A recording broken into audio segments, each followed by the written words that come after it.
All right, we're going to compare government provision of a good versus market provision of a good. The one is typically called central planning. That would be where the government commands a certain mix of goods and services to be produced. Some ism, capitalism, socialism, communism, fascism, some other, I'm probably sure there's other isms. One of those has got to decide either economy-wide or for specific industries how we're going to produce, what we're going to produce, what we're going to produce, where we're going to produce it, and for whom we're going to produce it. Central planning, as you may recognize the term, has a terrible reputation, and it's well-deserved. There are only a few places in the world left that try to make this work. The Hall of Fame of disaster and oppression and tyranny, Cuba, North Korea, former Soviet Union, the semi-former Red China, all proved, after decades of trying, some are continuing to prove it, that central planning is terribly inefficient, corrupt, anti-liberty, and the alternative, which to some people, and I can understand why, seems like chaos, the alternative, capitalism, free enterprise orchestrated by price systems, is often called decentralized planning. Though it looks chaotic, it's anything but. It's people pursuing self-interest and orchestrated by the price system. It means that resources are allocated over different industries according to which one produces the highest rate of return. It's not perfect, but in most cases it's vastly better than the outcome of central planning. Now today, to illustrate how this works, we're going to use an education system example or a schooling example. We're going to do that because this is one of the areas that's, well, in virtually all countries. It's one of the last bastions of central planning. And Milton Friedman, whose name you may recognize, who made his fame through monetary policy and other endeavors, won himself a Nobel Prize in 1976, decided that he would put all his remaining assets into a foundation to promote school choice. And why did he do that? Well, because he believed the price system would produce much better school systems than central planning. Okay, so we're going to illustrate with an example exactly why he believed that and how the process would work and why, among other things, one price does not fit all. All right, so we're going to move over here to our graph. Okay, and the example we're going to use today, it's an example that I've used periodically, is schooling a school with a sports theme. Now, right away, some of you are reacting like, oh, yuck. Well, some of you are thinking athletics. No, not athletics.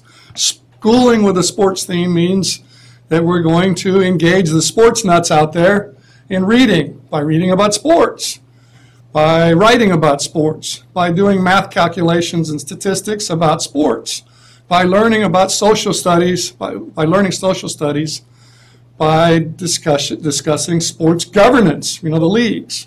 Okay, so that's what sports themed schooling means.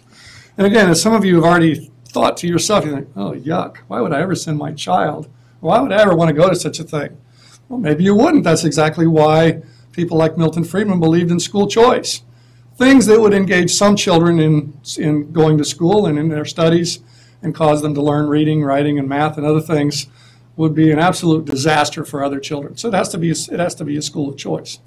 And then the entrepreneurial question becomes, should I start such a school? Okay, can I make money? Can I at least pay my expenses by opening a school like that and getting people pay enough tuition to cover the expenses? All right, so we'll look at our graph here, and we'll look first at line S1, the supply of sports-themed schooling in a strictly private setting.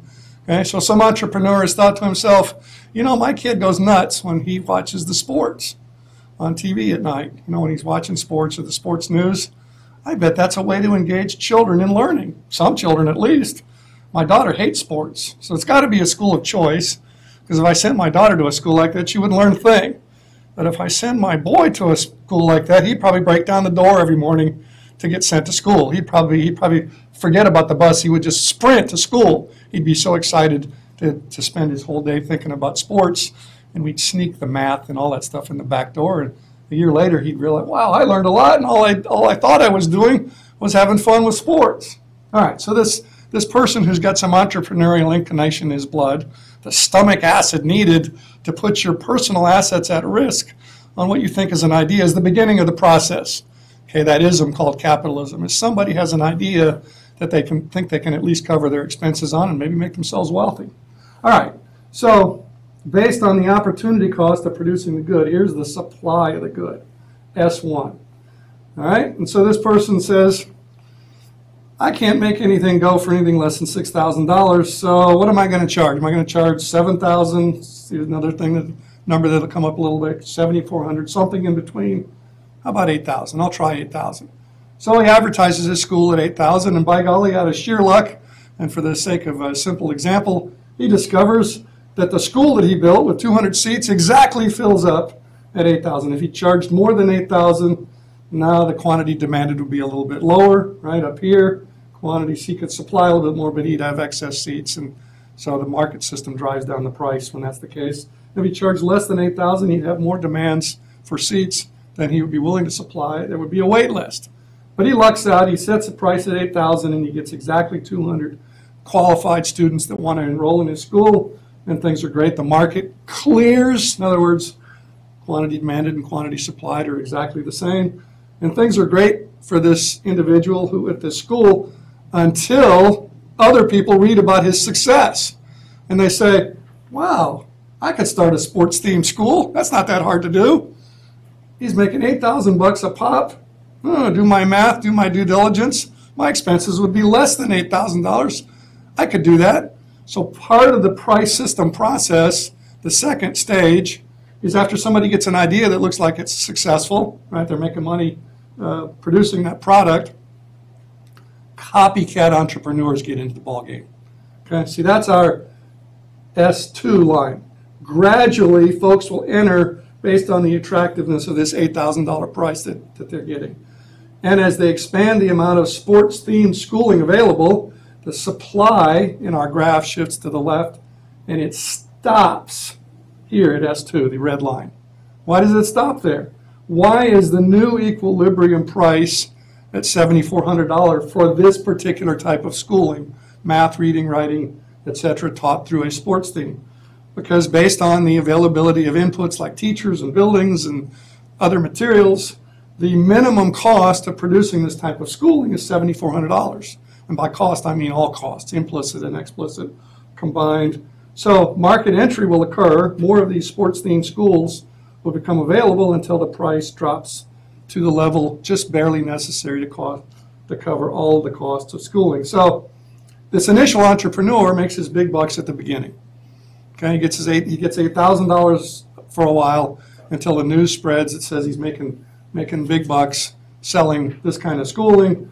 Other people get into the action. In this case, one additional school, right? Because now we're up to 400.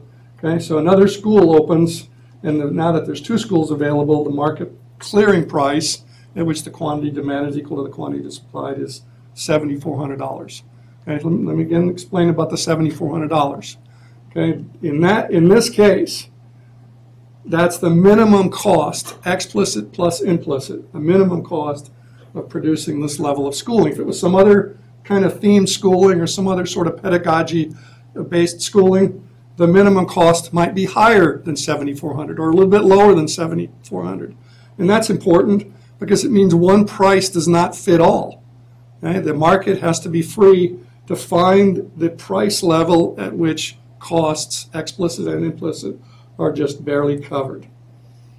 All right, so we have one additional school, and now the original entrepreneur and the new entrepreneur are both just barely covering expenses at $7,400. Now let's suppose the government gets into the picture and says, you know, a lot of kids are benefiting from this, but they're having to completely buy this schooling totally out of pocket, and so that's going to really restrict how much people can buy this product at $7,400 out of pocket.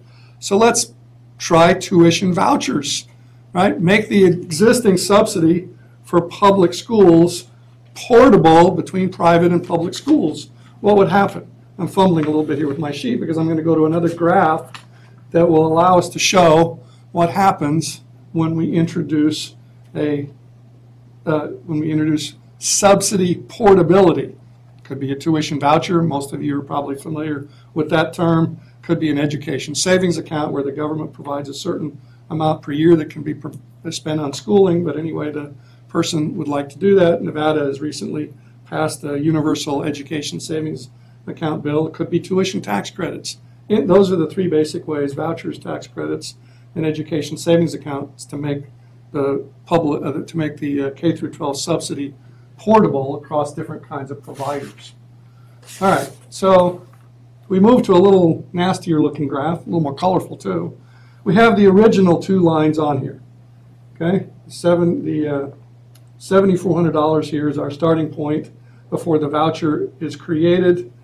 Okay, so what happens? Okay, so here's our original demand from the previous graph. Okay, $8,000 originally. Copycat entrepreneurs jump into the ball game. Now it's down to $7,400. Then the government gets into the picture and says, you know, we really should provide the subsidy that we provide in a non-discriminatory manner. Okay, we should make it available to those who like public schools and also to those who think that a different kind of schooling would be a better fit for their child. For the sake of our graph, we're going to assume that the voucher is $3,000 per child per year.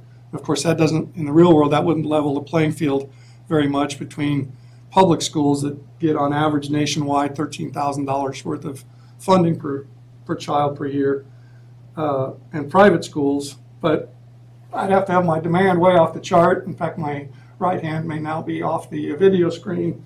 So we're just going to assume a $3,000 voucher to keep it on this piece of paper. So what does that mean? That means that the new demand line, D2, is $3,000 above their other one, right? Because if you were willing to pay. And so now we see that with this increase in demand, okay, we see that the price is now $9,000. I think I hear a collective gasp out there. Well, see, that's the nasty thing about the price system is at first if something suddenly becomes popular, the price can shoot up. Okay, but that's a necessary part of the process. We can't short circuit that, because if we did, look what would happen. If we kept the price at $7,400, see, now the quantity demanded would be way out here at $1,400, but there's nothing out there to increase the quantity supplied. Okay, so we'd have a giant shortage. Okay, we'll eventually get over here. Okay, but the route over there, okay, is to first let the price increase to $9,000. Okay, now the voucher is $3,000, so that means there's a $6,000 personal check that has to be written. Okay, or a third-party scholarship could cover that difference and probably would for most of the low-income kids. But so the price shoots up to $9,000, and if you recall from the first slide that was up here, the first graph, $8,000 induced a bunch of copycat entrepreneurial entry. Well, what do you think $9,000 is going to do? Well, copycat entry on steroids, to borrow that often used phrase. Okay, so what does that mean? That means an increase in the supply of this type of schooling, sports-themed schooling. Okay, so the S line, the supply line, shifts from S2 to the green S3. Look at that. Now we're out to the $1,400. I'm sorry, the 1,400 seats available, 7 schools of 200 students each. And we're back down to the $7,400. So we get there, but we only get there if we allow the $9,000 first to get the word out to the potential copycat entrepreneurs that there's a ton of money to be made in this school, and then they compete down the price back down to the minimum cost. Okay, so you see one of the effects of subsidy that's very important to understand is that if we allow market entry, if there aren't any restrictions on copycat entrepreneurs trying to get in the market, the price system will bring them forward, and in the long run, the subsidy will not affect the price of the schooling. So the subsidy will eventually see the price go right back down to the $7,400, which is what it costs to produce this amount of schooling. And you subtract off the $3,000 voucher, and so the co-payment would be $4,400. If you think about it, if the voucher had been bigger, something on the order of $7,000 or $8,000, which it typically would be on a relatively level playing field between public and private schools, you could see that this number would be way over here, way bigger than any piece of paper that I could find. But it would be, the price would be back down to the $7,400. Okay, so the co-payment, which to a lot of people seems really unfair, is only unfair sort of, depending on what you think about earnings and who should have the new stuff first, is only unfair in the short run.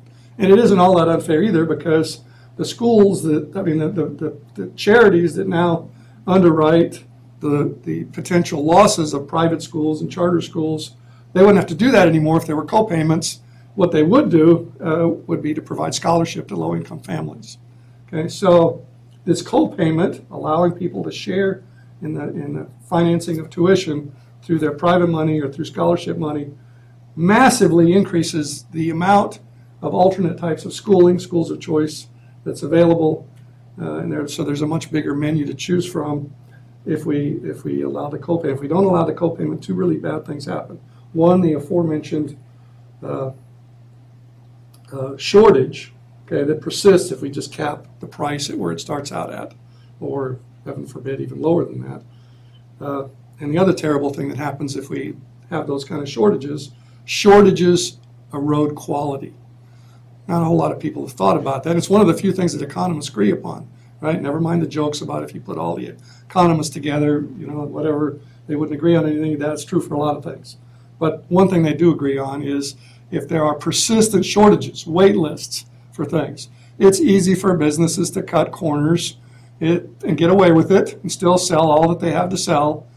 And so that's one way of making money, cutting corners. And the product now really isn't the same, although it pretends to be the same.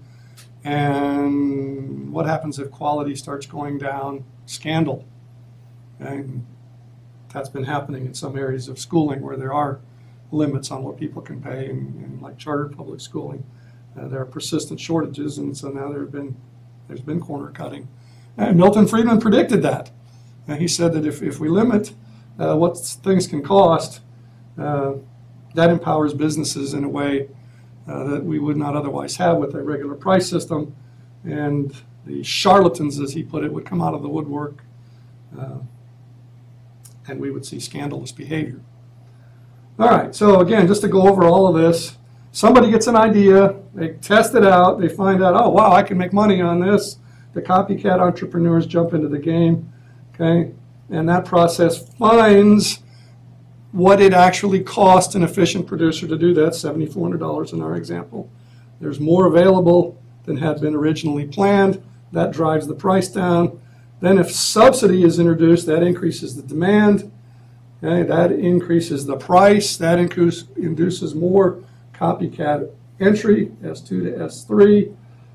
Much bigger quantity, but back to the original price, as long as we don't do anything to restrict entry or regulate it in any way that keeps entrepreneurs out that are seeking to make money.